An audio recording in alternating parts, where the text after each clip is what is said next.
नमस्कार। नवरात्रि की शुभकामनाएं आप सभी को, और आप देख रहे हैं रेडियो देवी का न्यूज़ ब्रॉडकास्ट। दोस्तों, नवरात्रि का क्या महत्व है, हमारे वैदिक पुराणों में इसका क्या वर्णन किया गया है, इसके बारे में संपूर्ण जानकारी आज के इस एपिसोड में हम हासिल करेंगे पंडित हंसराज शास्त्री जी से। शास्त्री जी, आपका बहुत बहुत स्वागत है। नमस्कार जी। सबसे पहले ये बताएं कि आज नवरात्रि का पहला दिन है, तो इस नवरात्रि को हम किस नाम से पुकारते हैं और क्या इसका महत्व है? या देवी सर्वभूतेषु बुद्धिरूपेण संस्थिता नमस्तस्यै नमस्तस्यै नमस्तस्यै नमो नमः। आज शारदीय नवरात्र का जो पहला दिन है।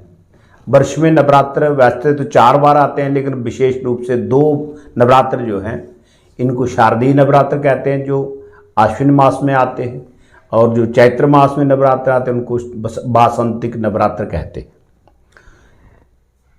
4 ऋतु में जो है उनके मुताबिक विशेष करके दो मौसम जो मौसम परिवर्तन होता है, तो उसमें प्रकृति जो अपने अनेक प्रकार के परिवर्तन प्रकृति में भी आते हैं। गर्मी का मौसम समाप्त हो रहा है और सर्दी प्रारंभ हो रही है। इस मौसम प्रकृति का जो नियम है उसके अनुसार भी अनेक प्रकार के जो परिवर्तन आते हैं, उससे मनुष्य के शरीर के ऊपर उनका भी प्रभाव पड़ता है जी। आकाश की जो प्रकृति जो है, प्रकृति का जो रूप है वो ईश्वरीय शक्ति है। ब्रह्म जो उसको अपनी सृष्टि रचना करने के लिए प्रकृति का सहारा लेना पड़ता है। ईश्वर जो रचना करता है, जो संसार का सृष्टि की रचना करता है, वो प्रकृति के द्वारा ही उसमें परिवर्तन आता है। तो प्रकृति और पुरुष के द्वारा ही सृष्टि की वृद्धि होती है। तो भगवान जो हैं उन्होंने इस प्रकार प्रकृति में ऐसी चीज़ें बनाई हैं जो कि मनुष्य के शरीर के ऊपर उन वस्तुओं का प्रभाव पड़ता है। हमारे खान पान के ऊपर, हमारे रहन सहन के ऊपर, चलने फिरने, कपड़ा आदि के ऊपर, और मनुष्य की जो आवश्यकताएं हैं। 84 लाख जोनियां भुगतने के बाद मनुष्य जीवन जब प्राप्त होता है, इस मनुष्य जीवन को तो सफल बनाने के लिए ईश्वरीय सत्ता के साथ उसके साथ हमें जुड़ना चाहिए। जैसे आपको बिजली का कोई कनेक्शन है, बल्ब जल रहा है, जब पीछे की उसकी कनेक्शन नहीं होगा, तार कट जाएगी, तो आप पर वहाँ लाइट नहीं आएगी। वैसे ही मनुष्य का ईश्वर के साथ संबंध है। तो मन, बुद्धि, चित्त और अहंकार, अंतःकरण, चतुष्ट जिनको कहते हैं, वो ईश्वर के साथ जुड़े हुए होते हैं। और जन्म जन्मांतर के संस्कार जो है मनुष्य के, वो उसको अगले जन्म में भी और इस जन्म में भी सुख और दुख देते हैं जी। मनुष्य इस संसार में पैदा होता है। प्रकृति, जल, वायु, अग्नि, पृथ्वी और आकाश, भूमिरापो नलो वायु खम मनो बुद्धि रेवच अहंकार इतियम में भिन्ना प्रकृति रचता। ये 8 प्रकार की जो ईश्वरीय प्रकृति है वो शक्ति रूप है। वो शक्ति जो है, उस शक्ति की जब हम उपासना नहीं करेंगे, जब उस शक्ति का सम्मान नहीं करेंगे, तो हमारा शरीर कैसे चल पाएगा जी। शक्ति हमें इन तत्वों के द्वारा प्राप्त होती है। वो शक्ति उन सब में शक्ति रूप में विद्यमान है। इसलिए वो शक्ति में भगवती महाकाली, महालक्ष्मी, महासरस्वती तीनों शक्तियाँ हैं। उन तीनों शक्तियों के लिए नवरात्र के उपलक्ष्य में आज जो शारदीय नवरात्र का पहला दिन है, इन नव दुर्गाओं की उपासना होती है। प्रथमम शैलपुत्री, आज की जो भगवती है शैलपुत्री है भगवती, तो माँ पार्वती जो है, जो शैल हिमाचल की पुत्री उनको माना जाता है शैलपुत्री, और भगवान शिव की जो अर्धांगिनी बनी है। इसी प्रकार द्वितीय ब्रह्मचारिणी, दूसरी शक्ति का नाम है ब्रह्मचारिणी। जैसे कि अभी आपने बताया कि जो पहला नवरात्रा है, आज पहला दिन है।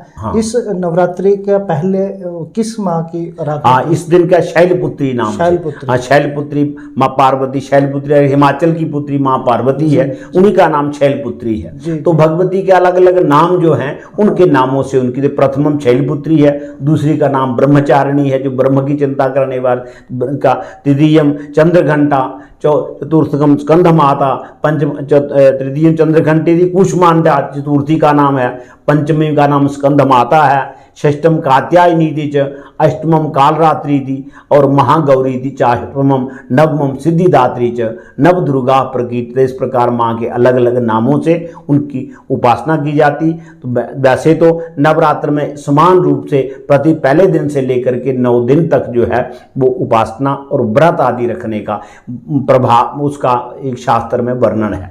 व्रत आदि का महत्व होता है कि व्यक्ति को शरीर शुद्धि के लिए, शरीर जो है वो अनेक प्रकार के रोगों का घर है। ऐसे आयुर्वेद में कहा है शरीरम व्याधि मंदिरम, शरीर जो है भगवान का घर भी है, शक्ति का घर भी है। ईश्वरा सर्वभूतानां हृदयेषु तिष्ठति, ईश्वर सब जीवों के हृदय में वास करता है, लेकिन उसके शरीरम व्याधि मंदिरम, उस शरीर को हम भगवान के लिए ना खोल करके हम केवल खान पान के लिए शरीर के लिए दरवाजे खोल दें तो वो सारी बीमारियां जो है वो हमारे अंदर आती हैं। शरीर में विकार होता है खान पान के द्वारा। यदि हम अपना भोजन, आयुर्वेद में ये कहा है हित भूख मित भूख रित भूख, मौसम के अनुसार हमें खाना चाहिए, शरीर के लिए जो लाभदायक है वो हमें भोजन करना चाहिए, और ऋतु का ध्यान रखते हुए और मात्रा में कितना हमें खाना है। शरीर को चलाने के लिए भोजन करना है, ना कि हम खाने के लिए हमें जिंदा रहना है।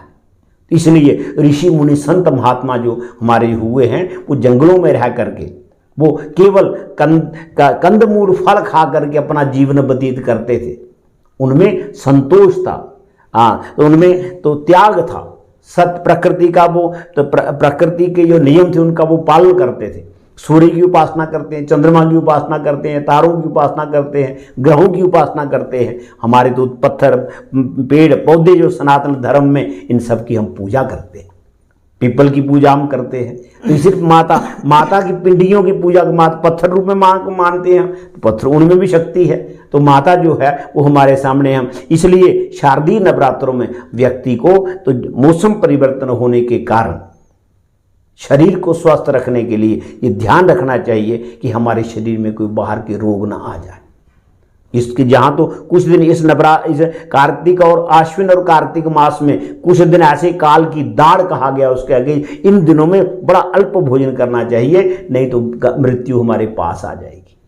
भोजन अन्न आदि जो हम जो स्वीकार करते हैं उसी से अन्य प्राणा का लोजुगे, अन्न में प्राण है हमारे, लेकिन अन्न जो है जब भी हम उस अन्न का दुरुपयोग करें तो वो विषवत हो जाए, जिसको हम बताते फूड पॉइजनिंग जिसको कहते हैं। फूड पॉइजनिंग जो है वो स्वास्थ्य को अच्छा कहाँ रखेगी वो, तो इसके लिए हमें शरीर को शुद्ध करना है, तो व्रत आदि जो है, लेकिन व्रत में भी अल्प मात्रा में खाना है। ये नहीं खाना है कि कुछ निषिद्ध चीज़ों का इस्तेमाल नहीं करना है, लहसुन हुआ, प्याज हुआ आदि निषिद्ध चीज़ें जो हैं जो शरीर में विकार पैदा करती हैं, उत्तेजना पैदा करती है, बुद्धि को भ्रष्ट करती है। तो इसलिए सामान्य हल्का भोजन।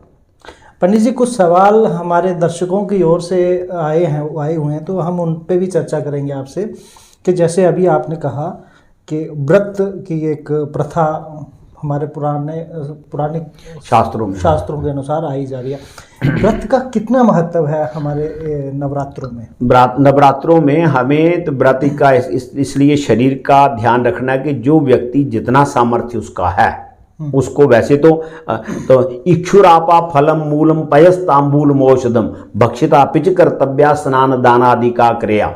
हमें स्नान दान पूजा औषधि लेनी है वो ले सकते हैं, हम गन्ने का रस ले सकते हैं, फल ले सकते, इक्षुरापा दूध ले सकते हैं, जमीन में पैदा होने वाली जो मूल आदि जिनको कहते हैं, आलू है, इसी तरह का तो मूंगफली है, और जो कोई अन्न आदि जमीन में पैदा होते हैं, तो वो ऐसे जो फल हैं उनको हम स्वीकार कर सकते हैं, दूध आदि ले सकते हैं। फलम पयस्तांबूल औषधम, बीमारी आदि के लिए कोई दवाई लेनी है वो ले सकते हैं। अन्न हम ज़्यादा ना ले सकते, क्यों कि अन्न के शरीर में अन्न से ज़्यादा विकार जल्दी होता है। इसे अल्पाहार वो भी थोड़ा लेना है, इसमें लिमिट भी होती है कि अधिक हम फलाहार या भरपेट फलाहार खाएं तो उसको विकार होगा। दिन में व्रत आदि रखा है, दिन में सोना नहीं चाहिए, अब शब्द नहीं कहने चाहिए, वाणी का संयम हो, हम कम बोलें, माँ की उपासना करें। मतलब ये भगवती की उपासना करने के लिए हमें अल्पाहार करना है। ये कुछ नियम बनाए गए हैं, नियम बनाए गए हैं, ये नियम स्वस्थ रहने के लिए हैं।